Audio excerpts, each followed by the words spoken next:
गुरु घासीदास बाबा की जय हो। मास्टर हाँ जब बाबा जी घर से निकला थी ना, हाँ संगी जहुरिया बुलाए बर तो कौन नजर में देख डरिस? कौन है गांव के मरारी दाई है। हाँ ए बाबू, हाँ ए घासी, हाँ आ तो बाबू हाँ काय दाई बाबा जी के वाणी काय माँ बेटा हाँ तोला महंगू के लाला के थे तोर महिमा अपना पार है कि बस्ती गांव गांव में गुहार पड़ा थे। हाँ बाबू हाँ एक ठन मोर बुता कर देते का कथे? हाँ घासीदास बाबा तोर बुता करइए, कोई मालिक तोर बुता करइए, लेकिन नहीं हाँ कोई भी मालिक तोर घट ल जब मसखी ना हाँ तो कर नावल भुला जबे हाँ ओला चिन्हे बन नहीं सकस। हाँ ओ प्रकार के घासी ला चिन्ह नहीं पैदाई है। हाँ मरारी दाई कथे बेटा मैं एक बट की बासी निकाल के घर में मुहाटी में बैठे हूँ। बैठे हाँ आज मोर घर में एको ठन मिर्चा नहीं है बेटा, ये भाटा के बारी ला मिर्चा एक ठन नाद देते हाँ ताकि चटनी पीस के मैं इस बासी ला खा डरते हूँ। हाँ घासीदास बाबा हाँ बारी में जाके देखे संगवारी, हाँ वहाँ एको ठन मिर्चा के पेड़ नहीं रहा है। नहीं है सादा के गंछला जठारिस हाँ अब भाटा के डंठल ला धर के बाबा जी सतनाम लेके मिर्चा मड़ावा थे। हमारा थे जैसे भाटा के बारी में भाटा के नाम लग धर के हाँ सतनाम के नाम ला लेवे ना मिर्चा बन के साफी में मारे भैया। हाँ नान के वो दूठन मिर्चा किसे किलो मिर्चा ला मरारिंदाई ला धरा दिस। हाँ मरारिंदाई अचंबो हो गए, हाँ अचंबो हो गए, तारीफ में पड़ गए। हाँ का बर तारीफ करेल धलिस? हाँ जिन भाटा की बारी में घासीदास ला भेजे ना हाँ वो भाटा के बारी में कोठन मिर्चा के पेड़ नहीं है। हाँ ए तिनानी कहा ला आ बोला चटनी पीस के सुंदर खा कमा डरिस। हाँ आओ दिन के दिख दुखला भुला गे लागे 4-8 दिन के कटे बाद में घासी ला बुला के थे बाबू हाँ आज वो नौकर मन छुट्टी माना थे।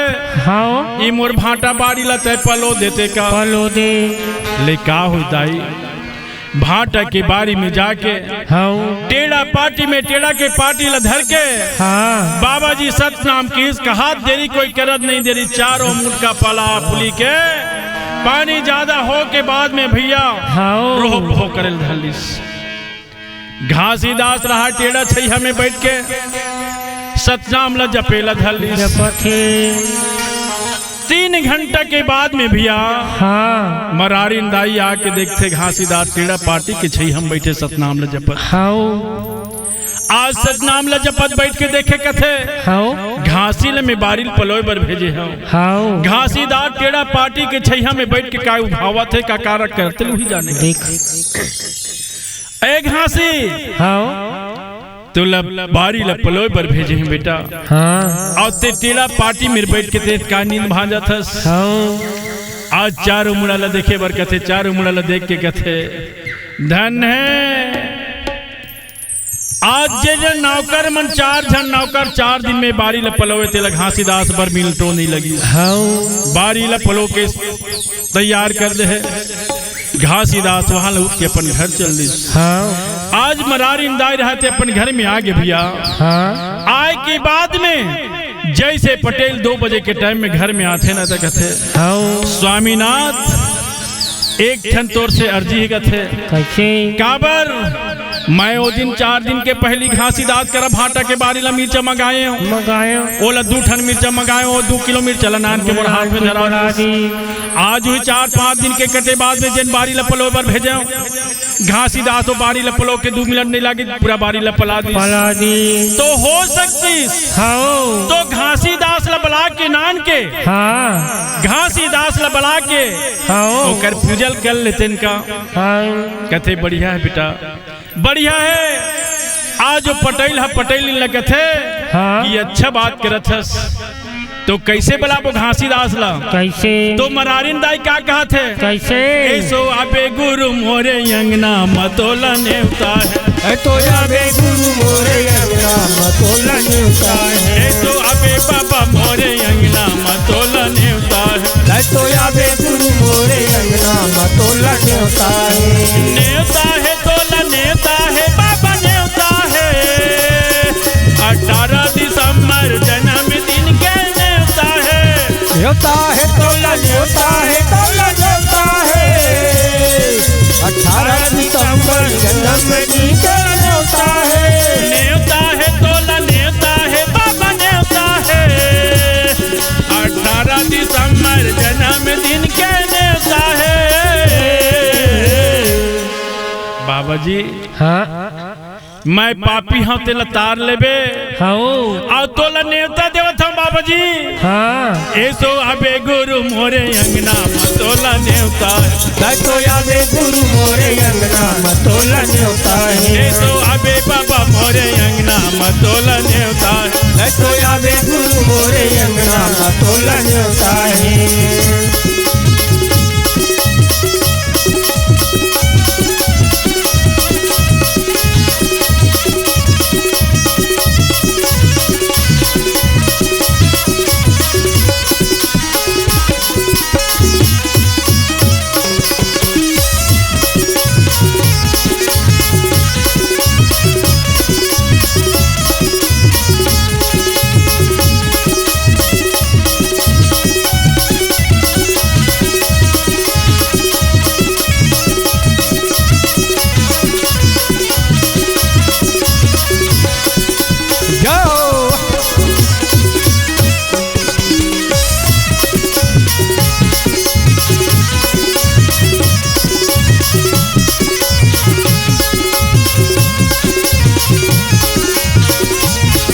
तो आबे गुरु मोरे अंगना मतोला नेवता है।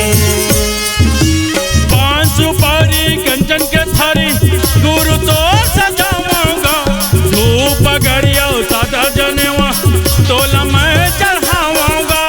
5 सुपारी कंचन के थारी गुरु तोला चढ़ाऊंगा।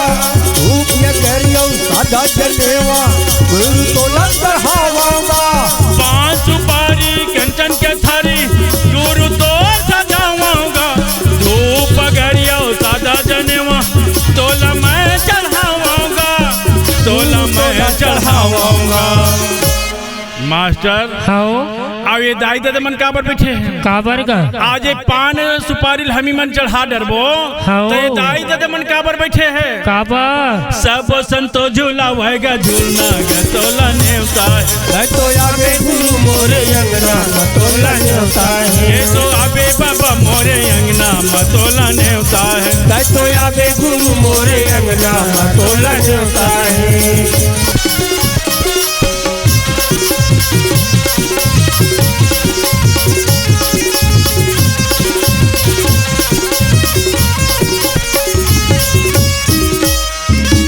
माता यमरावती महंगू के लाला ऐसा बोल ले।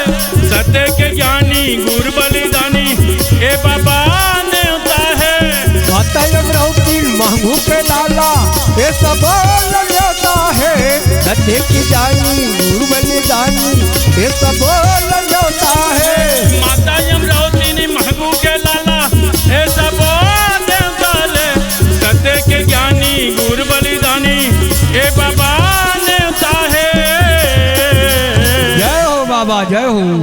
तब कैसे आल का थजमोला? मास्टर हाँ कैसे आल का थजमोला? कैसे?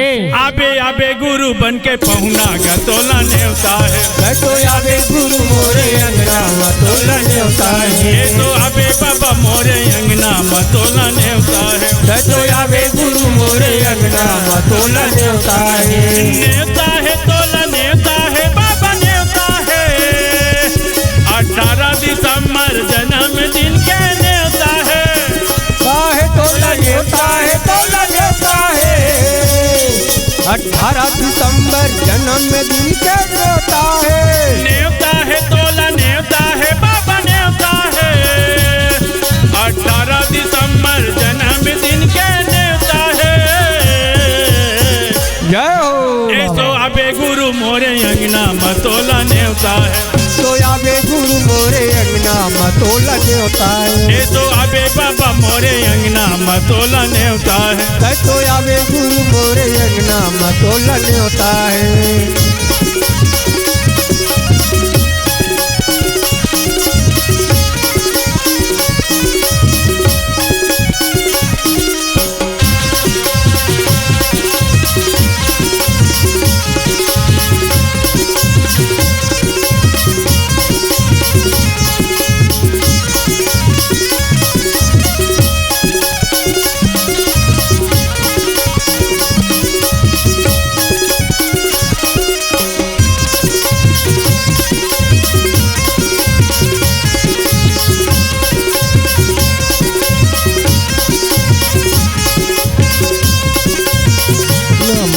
तो आवे गुरु मोरे अंगना मतोला न्योता है तो आवे गुरु मोरे अंगना मतोला न्योता है बोल दे गुरु घासीदास बाबा की जय हो मास्टर। हो जब घासीदास बाबा ला नेवता दे ना हो तो जैसे चौक पूरा है कहाँ से कहाँ तक, कहाँ से?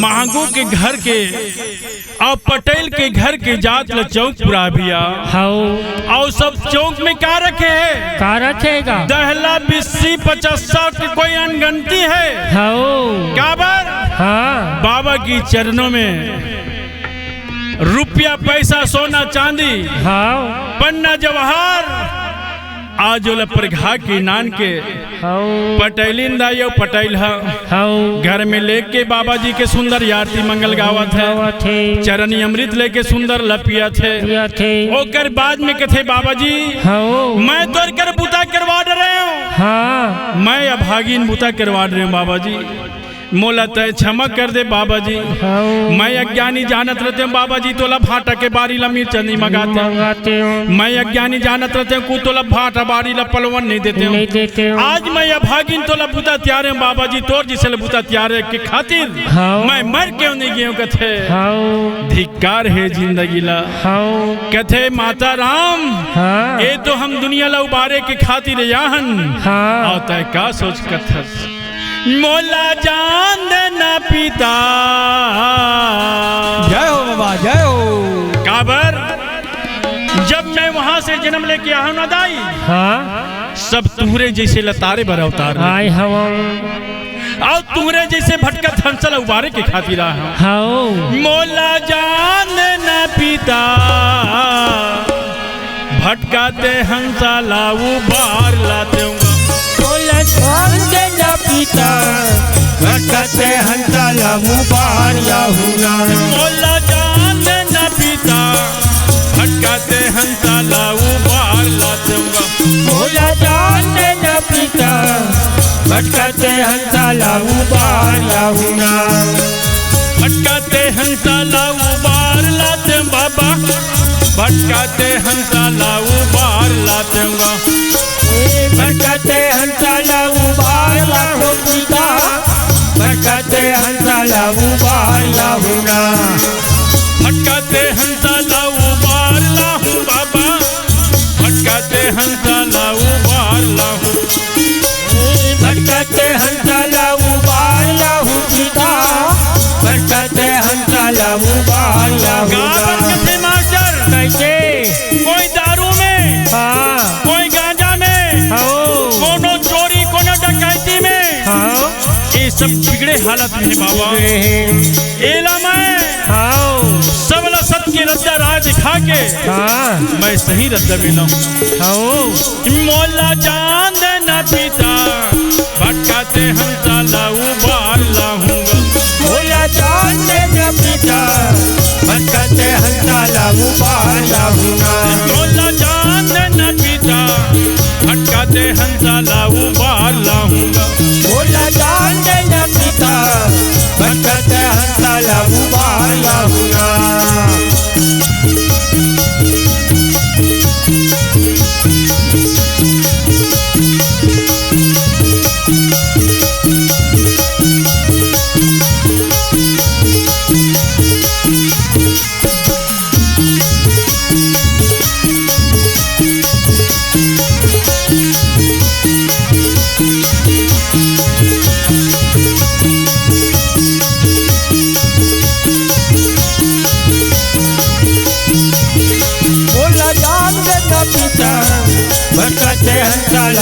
उबालहुना बोला जान दे न साहे भटकते हंसला उबालहुना आगे में काल निरंजन चाल चलत है भारी, चाल चलत है भारी। माया दे चाल चलते भारी, चाल चलते भारी। आगे में काल निरंजन चाल चलत है भारी, चाल चलत है भारी। माया दे चाल चलते भारी, चाल चलते भारी। आओ का कहते मास्टर कैसे सतपुरुष लावत देखे ना काल निरंजन 12 प्रकार की वहाँ जाल बिछाए मरा है। आज सतपुरुष ला कहते तय कहाँ जात है? कहाँ? अरे मैं कहूँ तो जाओ तो लगा कर बर है। सतपुरुष कहते आज काल निरंजन सतपुरुष ला कहा थे कैसे ते जाना भाई ते आगे ला तू लग के देख। आज सतपुरुष कहते आज ते 84 जाल बिछाए पर आए होवे तोर 84 जाल मोर एक चिमटी सतनाम कहाँ जाए थे कोई पता नहीं चले। मोह माया में फंसे हवे जम्मू नर नारी, जम्मू नर नारी। मोह माया में फंसे हवे जम्मू नर नारी, जम्मू नर नारी। हाँ मोह माया में फंसे हवे जम्मू नर नारी, जम्मू नर नारी। मोह माया में फंसे हवे जम्मू नर नारी, जम्मू नर नारी। जम्मू नर नारी संगी जम्मू नर नारी, जम्मू नर नारी संगी जम्मू नर नारी। जम्मू नर नारी भैया जम्मू नर नारी, जम्मू नर नारी भैया जम्मू नर नारी। मोला जान न पीता भटकाते हंसला उबार लाऊंगा। बोला जान न पीता भटकते हंसला उबार लाऊंगा। मोला जान न बाबा भटकाते हंसला उबार लाऊंगा। बोला जान न बाबा भटकते हंसला उबार लाऊंगा।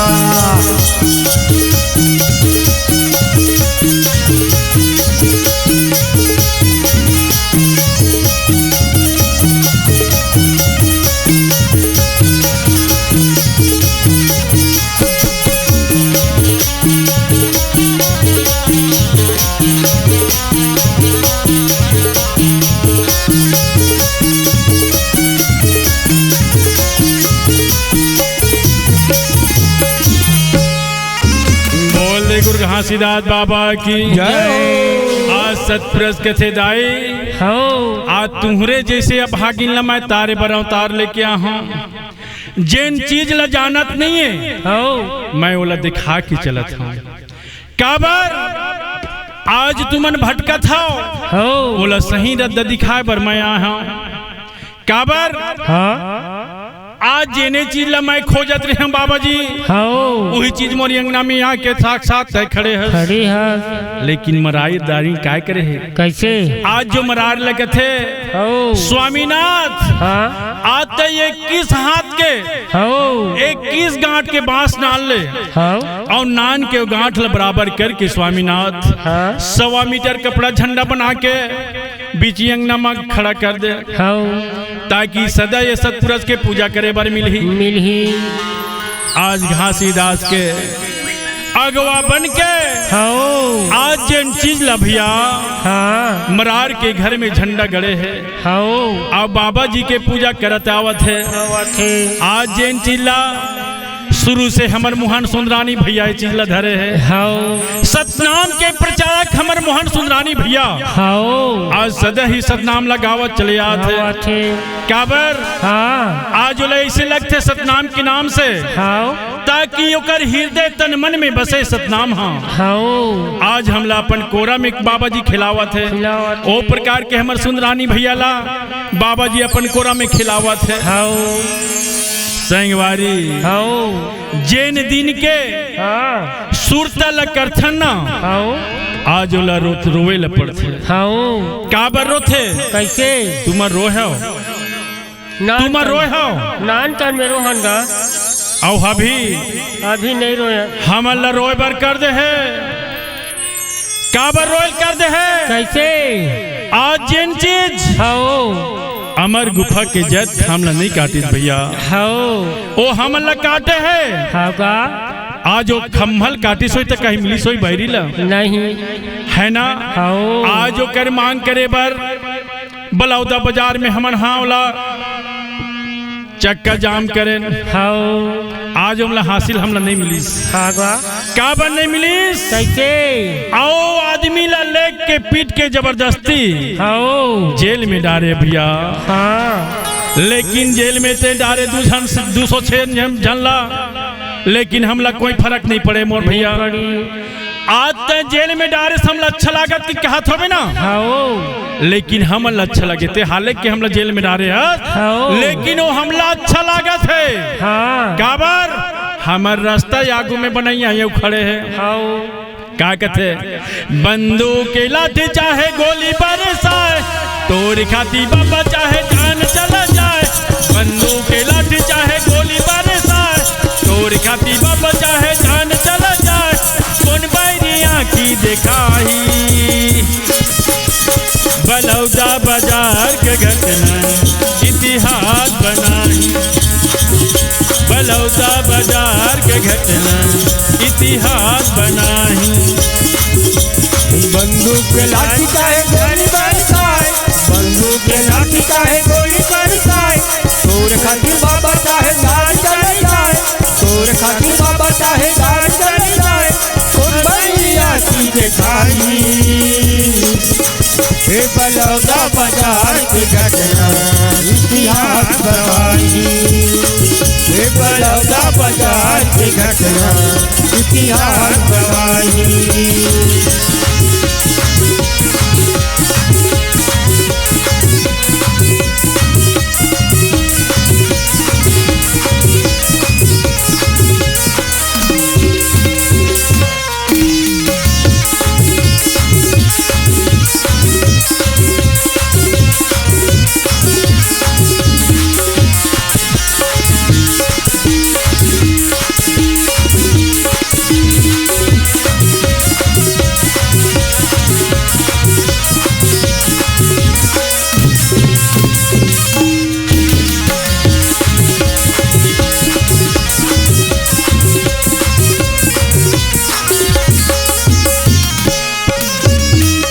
ले रखबे त लोहा के जेल में एक दिन निकलबो हो जाही बड़ा खेल। रखबे त लोहा के जेल में एक दिन निकलबो हो जाही बड़ा खेल।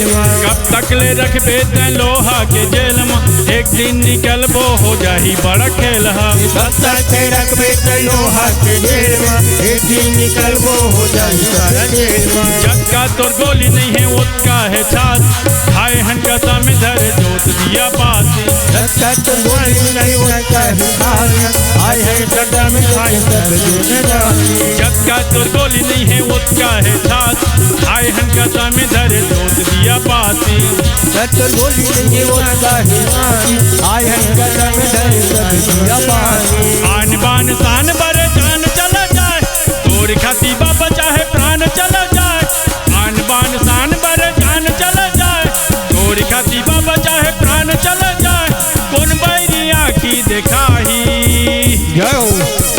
बलौदा बाजार के घटना इतिहास बनाई। बलौदा बाजार के घटना इतिहास बनाई। बंदूक के लाठी चाहे गोली चल जाए तोर खातिर बाबा चाहे जान चल जाए। बंदूक के लाठी चाहे गोली चल जाए तोर खातिर बाबा चाहे जान चल जाए। कौन बैरिया की दिखाई हे बलौदा बाजार की घटना इतिहास बनाई। हे बलौदा बाजार की घटना इतिहास बनाई।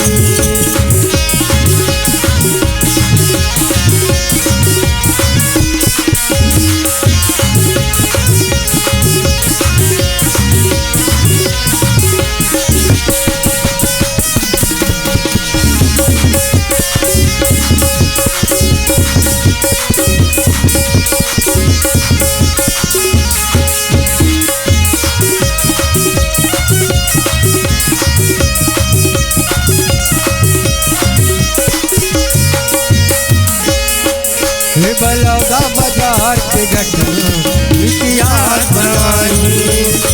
हे बलौदा बाजार की घटना इतिहास बनाई।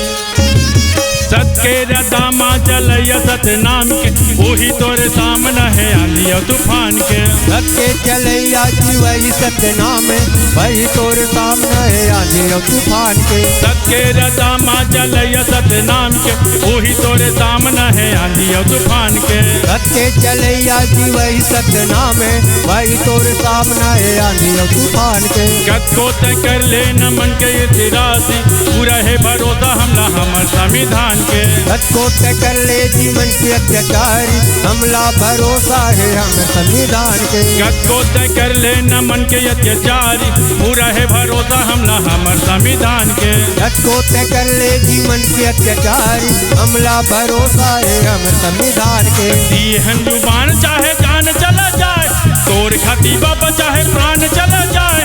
दिहन जुबान चाहे जान चला जाए तोर खाती बाबा चाहे प्राण चला जाए।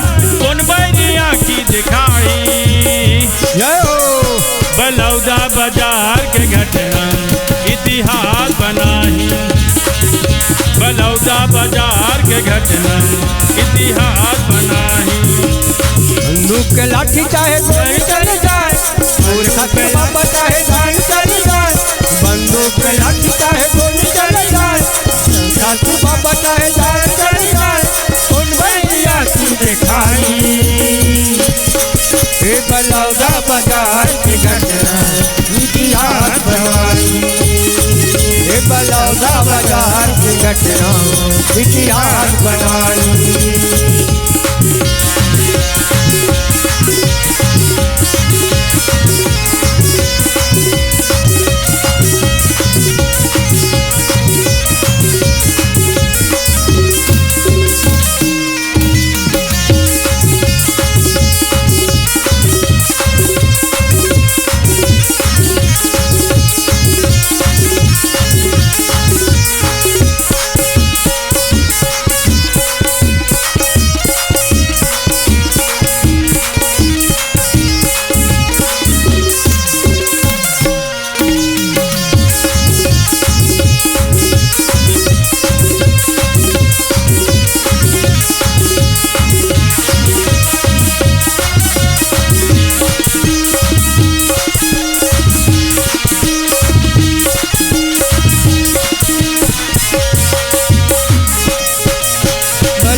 बाजार की घटना इतिहास बनाई।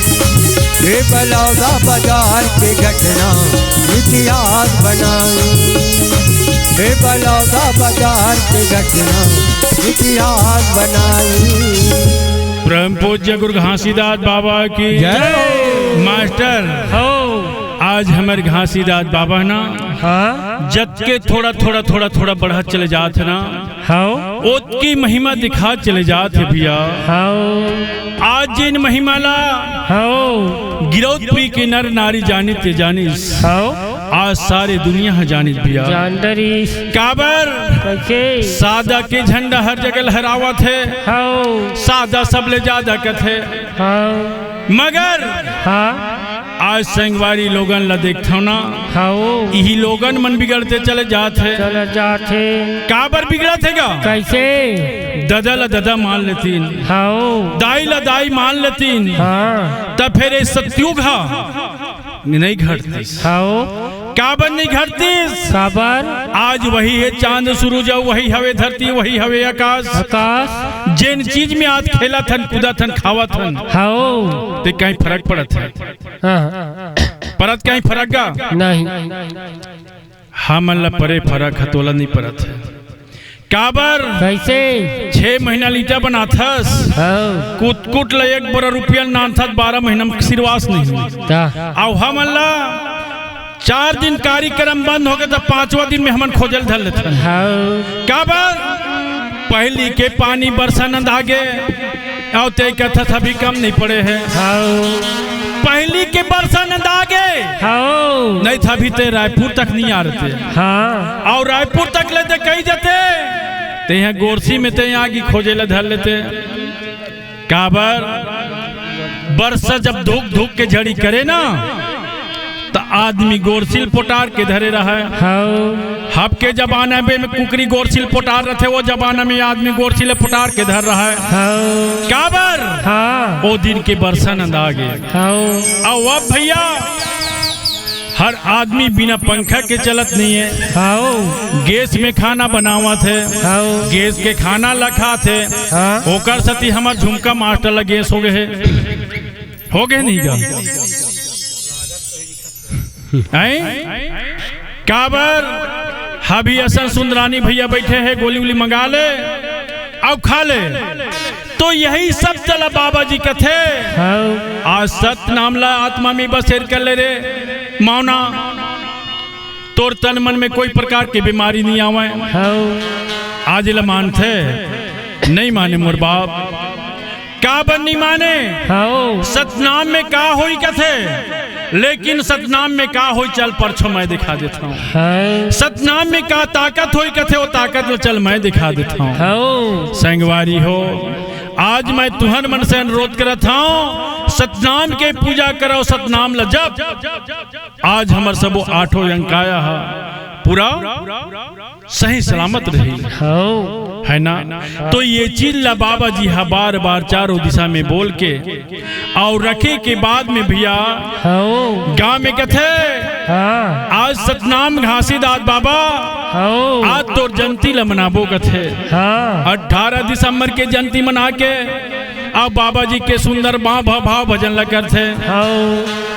तो यही भाव भजन ला करे बर आज हमन कहाँ कहाँ दौड़थन और कहाँ कहाँ जाथन। आज हमर बाबा जी हमला साथ देवत है, तभी हम बाबा जी के चरण में पड़े हैं। बाबा जी रहते वहां से घर से निकल गए और निकले के बाद में संगी साथी धर के जंगल डहर चले जाते।